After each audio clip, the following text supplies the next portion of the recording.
Hello guys, my name is Rachna Navani. Welcome to बाइकेम tutorial. आज के लेक्चर में हम PBR 322 के ऊपर डिस्कस करेंगे, जिसमें कि हमने क्लोनिंग वेक्टर के ऊपर डिस्कस करना है। प्रीवियस लेक्चर में भी हमने क्लोनिंग वेक्टर के ऊपर डिस्कस करा था। आज के लेक्चर में हम ORI और सिलेक्टेबल मार्कर्स के ऊपर डिस्कस करेंगे, किस तरीके से ये फंक्शन करते हैं प्लाज्मिड के ऊपर और क्या इनका इम्पॉर्टेंट रोल है। ये हमारे पास डायग्राम है PBR 322। एक तरफ हमारे पास यहाँ पर दो तरीके से एंटीबायोटिक रेजिस्टेंस को हम शो करते हैं। यहाँ पर एम्पिसिलिन है और यहाँ पे टेट्रासाइक्लिन है। तो एम्पिसिलिन R लिखा हुआ है। Ampicillin R means ampicillin resistance और यहाँ पर टेट्रासाइक्लिन रेजिस्टेंस है। ये दोनों ही हमारे पास एंटीबायोटिक होते हैं। हमें एंटीबायोटिक रेजिस्टेंस या रिकॉम्बिनेंट हुए हैं या नहीं हुए, उसके लिए हमें ये कल्चर मीडियम में इनको चेक करना पड़ता है। जो भी हमने रिकॉम्बिनेंट कराए फॉरेन DNA को, तो उसके लिए हम इन दोनों ही एंटीबायोटिक को चेक करते हैं, एंटीबायोटिक रेजिस्टेंस को चेक करते हैं। तो चलिए फिर अब देखिएगा, ये हमारे पास इंपॉर्टेंट है। यहाँ पर एक साइट है जिसको आपने ORI नाम दिया। प्रीवियस लेक्चर में भी हमने इसके ऊपर डिस्कस किया था। ORI मीन्स वो साइट जहाँ पर अब यहाँ पर एम्पिसिलिन रेजिस्टेंस है। यहाँ पर हम रेजिस्टेंस को चेक करते हैं कि हमने फॉरेन DNA या एलिन पीस ऑफ DNA डाला है इस प्लाज्मिड के अंदर स्पेसिफिक साइट पर मीन्स सिलेक्टेबल मार्कर की मदद से वहाँ पर कट करके लाइगेज एंजाइम्स की मदद से उसको वहाँ पे चिपकाया है। ठीक है, उसको ऐड करा है। उसके बाद हमने ये भी तो चेक करना है कि वो रिकॉम्बिनेंट हुआ है या नहीं हुआ है। तो उसके लिए हम उसको कल्चर मीडियम में ग्रो कराएंगे। अगर वो ग्रो करता है और नहीं करता है, कंडीशन कौन सी आती है, तो हम ये कल्चर मीडियम में जा कर के चेक करेंगे कि इन दोनों के लिए वो रेजिस्टेंस है नहीं है। तो यहाँ पर ORI मीन्स जहाँ पर ओरिजिन ऑफ रिप्लिकेशन होता है, उस साइड को हम ORI कहते हैं। अब रिप्लिकेशन जब बनेगा, हमारा फॉरेन DNA आएगा, बन करके तैयार होगा, रिकॉम्बिनेंट होगा, तभी तो उसमें रिप्लिकेशन होगा। उस साइट को हम ORI कहते हैं। अब देखिएगा, नेक्स्ट है यहाँ पर रोप यहाँ पर प्रोटीन को कोट्स करता है। ठीक है, रोप क्या करता है? Quotes for protein. ये प्रोटीन को कोट करता है और रिप्लिकेशन में हेल्प करता है। ठीक है, रिक्वायर फॉर DNA रिप्लिकेशन। ठीक है, प्रोटीन को कोट करेगा और कोट करने के बाद DNA के रिप्लिकेशन में मदद करता है या रिप्लिकेशन के लिए ज़रूरी होता है। तो रोप वो साइड है जहाँ पर ये DNA को कोट करेगा और रिप्लिकेशन के लिए ज़रूरी होगा। अब हम अपने केवल यहाँ पर इन दोनों पॉइंट्स को देखिएगा, एम्पिसिलिन रेजिस्टेंस और टेट्रासाइक्लिन रेजिस्टेंस। जो ये दो साइट आपके पास यहाँ पर है, आप इनको फोकस कीजिएगा। टेट्रासाइक्लिन रेजिस्टेंस में BAM1 और SAL1 है, इनको हमने देखना है और इन्हीं साइट पर क्या करना है? कट करना है। फर्स्ट कट हम टेट्रासाइक्लिन रेजिस्टेंस की साइट पर करेंगे। यहाँ पे करेंगे किसी स्पेसिफिक साइट पर। सपोज हमने यहाँ पर सिलेक्टेबल मार्कर की मदद से हमने यहाँ पे कट लगाया, क्योंकि ये हमारे डिजायरेबल प्लेस है। ठीक है, अपने डिज़ायर के अकॉर्डिंग हम यहाँ पे कट कर रहे हैं और अपने डिज़ायर के अकॉर्डिंग ही अपनी डिज़ायरेबल फॉरेन जीन को यहाँ इंसर्ट कर रहे हैं। ठीक है, इंसर्ट कर रहे हैं तो लाइगेज की मदद से यहाँ हम उसके साथ इंसर्ट कर रहे हैं। मॉलिक्यूलर सीजर की मदद से हमने कट करा था। लाइगेज की मदद से हम इस स्पेसिफिक साइट पर उस फॉरेन DNA को कट करें। सपोज हमारे पास ये फॉरेन DNA है, यहाँ पे जो ड्रॉ है, तो इसको हमने इसकी स्पेसिफिक साइट पे कट करा और कट करके हम क्या करेंगे? अगर हम कट करने के बाद हम इस DNA को यहाँ पर जोड़ देंगे, तो अब हमारे पास ये DNA आ गया। फिर हमने चेक करना है कि जो हमने फॉरेन डीएनए यहाँ इंसर्ट करा था क्या वो लाइगेट हुआ है या नहीं हुआ है। तो उसके लिए हम कल्चर मीडियम का यूज़ करेंगे। उसके लिए हमारे पास दो नए वर्ड्स आएंगे, recombinant and non recombinant, transformant and non transformant. ठीक है, अगर वो रिकॉम्बिनेशन हुआ है, इसके साथ जुड़ गया है, नया कैरेक्टर आ गया तो उसको रिकॉम्बिनेंट कहेंगे, नहीं हो पाया तो नॉन रिकॉम्बिनेंट कहेंगे। इसको हम चेक कैसे करेंगे? इसको हम कल्चर मीडियम की मदद से चेक करेंगे, एंजाइम्स की मदद से चेक करेंगे कि रिकॉम्बिनेंट हमारा जो फॉरेन डीएनए है इंसर्ट होकर के प्लाज्मिड के अंदर इंसर्ट हुआ है, रिकॉम्बिनेशन हुआ है उसका या नहीं हुआ है, इसको हम चेक करेंगे। तो देखिएगा, सिलेक्टिबल मार्कर्स भी हमारे लिए इम्पोर्टेंट रोल प्ले करते। प्रीवियस लेक्चर में आपने सिलेक्टिबल मार्कर्स के बारे में पढ़ा कि इसमें क्या होते हैं, मॉलिक्यूलर सीजर आप इसको कहते हैं, एंडोन्यूक्लियस एंड एक्सोन्यूक्लियस के बारे में हमने डिस्कस करा। एंडो मीन्स जो इनसाइड की तरफ से कट कर रहा है, एक्सो मीन्स जो उसकी साइड से कट कर रहा है। ठीक है, तो सिलेक्टिबल मार्कर्स को आपने मॉलिक्यूलर सीजर कहा। अब सिलेक्टिबल मार्कर्स में हम दो चीज़ की स्टडी करते हैं, transformant and non transformant. Transformant means recombinant and non transformant means जो रिकॉम्बिनेंट नहीं हुए। ठीक है, अब ट्रांसफॉर्मेंट एंड नॉन ट्रांसफॉर्मेंट को आप और डिटेल से समझोगे तो इसको समझने के लिए जो हमारे पास डिज़ायरेबल जीन है या डिज़ायरेबल डीएनए है, ठीक है, तो डिज़ायरेबल हमारे पास जो डीएनए उसका टेस्ट करेंगे हम कि ये रिकॉम्बिनेंट हुआ है या नहीं हुआ है। तो उसको चेक करने के लिए हमने रिकॉम्बिनेंट या नॉन रिकॉम्बिनेंट के लिए चेक कर, रिकॉम्बिनेशन भी हो सकता है, नहीं भी हो सकता। अगर हमने सही साइट पर नहीं जोड़ा है, लाइगेट नहीं हुआ है प्रॉपर तरीके से, लाइगेज एंजाइम ने सही काम नहीं करा है, तो वो रिकॉम्बिनेंट नहीं होगा, नॉन रिकॉम्बिनेंट बन जाएगा। तो इसको चेक करने के लिए हम क्या करेंगे, रिकॉम्बिनेंट एंड नॉन रिकॉम्बिनेंट को test for recombinant and non recombinant किसके लिए चेक करें, डिज़ायरेबल डीएनए के लिए चेक करें। तो इसके लिए हमने उसको अगर हमने टेट्रासाइक्लिन रेजिस्टेंस पर उसको लाइगेट करा है तो हम पहले एम्पिसिलिन रेजिस्टेंस की कल्चर मीडियम में उसे ग्रो कराएंगे। ठीक है, अगर हमने टेट्रासाइक्लिन रेजिस्टेंस पर उसको लाइगेट करा है तो हम उसको कल्चर मीडियम में एम्पिसिलिन मीडियम में ग्रो कराएंगे, एम्पिसिलिन मीडियम में उसे कल्चर कराएंगे तो वो ग्रो हो जाता है। अगर हमने इस डिज़ायरेबल डीएनए को टेट्रासाइक्लिन रेजिस्टेंस की साइट पर ऐड किया है, लाइगेट किया है, अगर हम फिर इसको इस मीडियम में कल्चर मीडियम में डालेंगे, अगर टेट्रासाइक्लिन मीडियम में अगर ये ग्रो नहीं करेगा तो इट मीन्स ये यहाँ पर हमारे पास जो टेट्रासाइक्लिन रेजिस्टेंस के जो जीन्स थे वो ग्रो नहीं कर रहे हैं। तो इट मीन्स इससे प्रूव होता है जो हमने फॉरेन डीएनए डाले हैं, क्योंकि उनका बिहेव चेंज हो गया, उनका स्ट्रक्चर चेंज हो गया, तो इसका मतलब जो हमने फॉरेन डीएनए डाले हैं इस मीडियम में, ठीक है, इस टेट्रासाइक्लिन रेजिस्टेंस के साइट में वो रिकॉम्बिनेंट हो गए हैं। इसका मतलब वो कल्चर मीडियम में ग्रो नहीं करेंगे। क्यों? क्योंकि उनका बिहेव चेंज हो गया है, अब उनके पास टेट्रासाइक्लिन रेजिस्टेंस नहीं है। क्यों नहीं है? क्योंकि वो रिकॉम्बिनेंट हो गए हैं।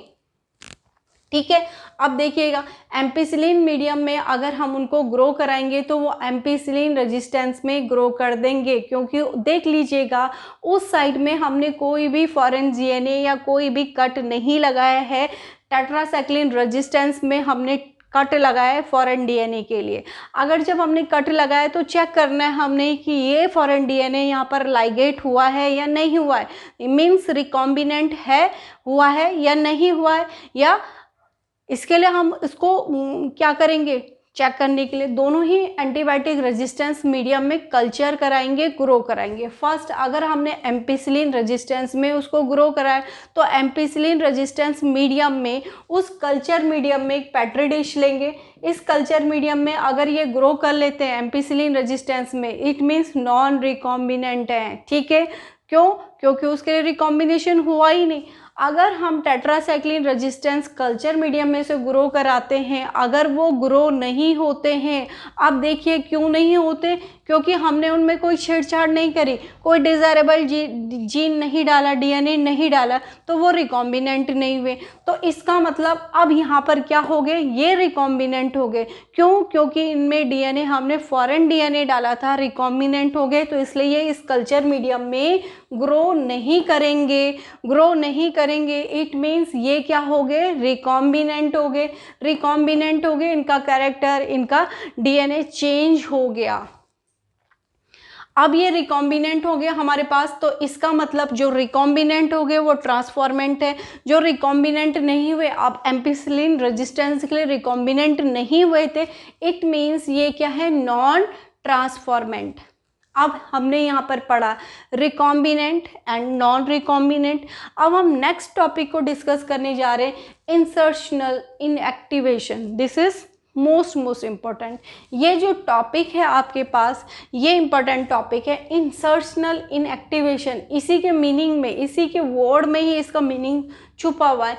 इंसर्शनल, इंसर्शनल मीन्स इंसर्ट करना, इनएक्टिवेशन मीन्स उसे क्या करना, insert foreign DNA into plasmid. Plasmid में फॉरेन डीएनए को क्या करना, इंसर्ट करना, और इंसर्ट करने के बाद उसकी एक्टिविटी को देखना, उसको हम इंसर्शनल इनएक्टिवेशन कहते हैं। इंसर्शनल, किसको इंसर्ट कर रहे हैं, किसको इंसर्ट करें, फॉरेन डीएनए को। हम बार बार यही पढ़ रहे हैं, ये हमारे पास क्या है, प्लाज्मिड है।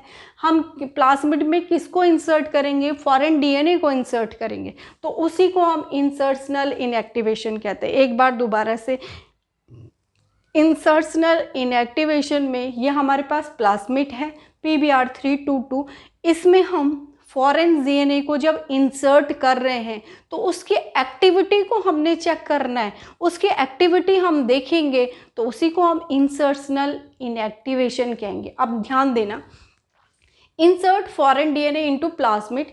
इस प्लाज्मिड में हमने क्या करा, फॉरेन डीएनए को इंसर्ट करा। इंसर्ट करने के बाद उसकी एक्टिविटी हमने देखनी है कि प्लाज्मिड में हमने इंसर्ट तो कर लिया, लेकिन इंसर्ट करने के बाद उसकी एक्टिविटी क्या हो रही है, तो उसकी एक्टिविटी को हम चेक करेंगे। तो एक्टिविटी को हम चेक करेंगे, तो एक्टिविटी को कैसे चेक करेंगे, ये प्लाज्मिड है, प्लाज्मिड में क्या होता है, हमारे पास डीएनए होता है, ठीक है। तो प्लाज्मिड में हमारे पास डीएनए होता है, उसके साथ साथ इस प्लाज्मिड में हमारे पास क्या होता है, क्रोमोजेनिक सब्सटेंस होते हैं, ठीक है। प्लाज्मिड में क्या होता है, क्रोमो मीन्स जो कलर सब्सटेंस देते हैं उनको हम क्रोमोजेनिक सब्सटेंस कहते हैं। तो इस प्लाज्मिड में क्रोमोजेनिक सब्सटेंस होता है, और उनके साथ साथ इसमें बीटा गैलेक्टोसाइडेज एंजाइम होता है। ये आपको इंपॉर्टेंट है, प्लाज्मिड में क्या होता है, क्रोमोजेनिक सब्सटेंस होते हैं, और ये बीटा गैलेक्टोसाइडेज एंजाइम्स होते हैं इसमें, ठीक है। तो बीटा गैलेक्टोसाइडेज एंजाइम्स अगर इसमें प्रेजेंट है, ठीक है, बीटा गैलेक्टोसाइडेज एंजाइम्स की वजह से क्या करता है ये अगर इस एंजाइम्स की प्रेजेंस में ये अगर आपके पास क्या होता है, ब्लू कलर की कॉलोनीज फॉर्मेशन करता है, तो इट मीन्स ये क्या हुआ, ये रिकॉम्बिनेंट नहीं हुआ, ये नॉन ट्रांसफॉर्मेंट है, ठीक है। अगर कोई भी, अब हमने यहाँ पे चेक करा था टेट्रासाइक्लिन रेजिस्टेंस मीडियम में, अगर ये ग्रो नहीं करते तो इट मीन्स ये रिकॉम्बिनेशन हो गया, इनका रिकॉम्बिनेंट हो गए। अब हम यहाँ पर फिर दोबारा से इंसर्ट करने के बाद, ठीक है, क्या करा हमने, इंसर्शनल इनएक्टिवेशन मीन्स प्लाज्मिड के अंदर हमने फॉरेन डीएनए को इंसर्ट कर दिया। फिर हम चेक कर रहे हैं, इंसर्ट करने के बाद उसकी एक्टिविटी को इनएक्टिवेट करना, inactivate the activity of plasmid. Plasmid की एक्टिविटी को हम किस तरीके से इनएक्टिवेट करेंगे, तो इसको चेक करने के लिए जो हमारे पास ये प्लाज्मिड है, इसमें डीएनए होता है, इसके साथ साथ इस प्लाज्मिड में हमारे पास क्या होता है, क्रोमोजेनिक सब्सटेंस होते हैं, और बीटा गैलेक्टोसाइडेज एंजाइम होता है। इस एंजाइम्स में जैसे ही हमने क्या करा, कल्चर मीडियम में डाला, तो इसमें क्या होता है, अगर ब्लू कलर की कॉलोनीज हमारे पास यहाँ पे बनती है, तो इट मीन्स जो हमने फॉरेन डीएनए इंसर्ट किया था, कहाँ इंसर्ट किया था, प्लाज्मिड में इंसर्ट करा था, तो उसकी अगर ब्लू कलर की कॉलोनीज की फॉर्मेशन हो जाती है, तो इसका मतलब ये हमारे पास क्या है, रिकॉम्बिनेंट नहीं हुआ है, नॉन रिकॉम्बिनेंट बन गया, इट मीन्स नॉन ट्रांसफॉर्मेंट हो गया। अगर इसी प्लाज्मिड को जो हमारे पास हम इंसर्ट कर रहे हैं प्लाज्मिड में फॉरेन डीएनए को, ठीक है, तो इंसर्ट कर रहे हैं, तो ये अगर बीटा ग्लैक्टोसाइडेज मीन्स क्रोमोजन्स या कलर क्रोमोजन्स के साथ या बीटा ग्लैक्टोसाइडेज एंजाइम्स के साथ कोई भी कलर नहीं देते हैं, ये क्या करता है, कलर सब्सटेंस देता है। इसके प्रेजेंस में, इस एंजाइम्स के प्रेजेंस में कोई भी कलर नहीं देता है, तो इट मीन्स ये रिकॉम्बिनेंट हो गया। रिकॉम्बिनेंट हो गया तो मीन्स ये क्या हो गया हमारे पास, ट्रांसफॉर्मेंट। Transformant means recombinant. तो इट मीन्स जो हमने इंसर्ट करा था वो इंसर्ट हो गया है, उसमें रिकॉम्बिनेंट हो गया है, वो हमारे पास ट्रांसफॉर्मेंट हो गया है। तो इस तरीके से इंसर्शनल एक्टिवेशन में बीटा ग्लैक्टोसाइडेज जो एंजाइम्स है, अगर प्लाज्मिड उसकी प्रेजेंस में या उसके साथ ब्लू कलर की कॉलोनीज बनाता है। एक बार दोबारा से, हम इंसर्ट प्लाज्मिड में फॉरेन पार्टिकल्स को इंसर्ट करने के बाद जो प्लाज्मिड में जो उसका क्रोमोजेनिक सब्सटेंस होते हैं या बीटा ग्लैक्टोसाइडेज होता है, इंसर्ट करने के बाद अगर ये ब्लू कलर की कॉलोनीज की फॉर्मेशन करते हैं, तो इसमें इट मीन्स ब्लू कलर की कॉलोनीज देते हैं, तो इट मीन्स जहाँ पर कॉलोनीज बनती है, टेट्रासाइक्लिन में भी हमने पढ़ा था, इट मीन्स रेजिस्टेंस नहीं है। इट मीन्स क्या है उसके लिए अब हमारे पास क्या है, रिकॉम्बिनेंट हो गया है, कॉलोनीज बन गई, तो इट मीन्स रिकॉम्बिनेशन। अगर सपोज कॉलोनीज बन गई तो इट मीन्स नॉन रिकॉम्बिनेंट है, ठीक है, इट मीन्स नॉन रिकॉम्बिनेंट है। अगर ब्लू कलर की कॉलोनीज की फॉर्मेशन नहीं होगी तो इट मीन्स वो क्या है, ट्रांसफॉर्मेंट, और जिसको हम रिकॉम्बिनेंट डीएनए हमारे पास फॉर्मेशन हो गई।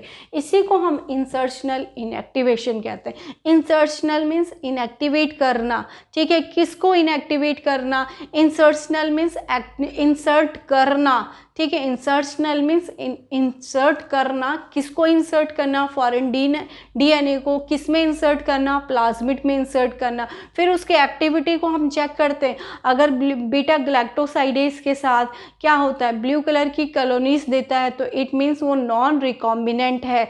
अगर ब्लू कलर की कॉलोनीज की कल्चर मीडियम में फॉर्मेशन नहीं होती है तो इट मीन्स वो क्या है, रिकॉम्बिनेंट, वो क्या है, ट्रांसफॉर्मेंट की फॉर्मेशन करता है।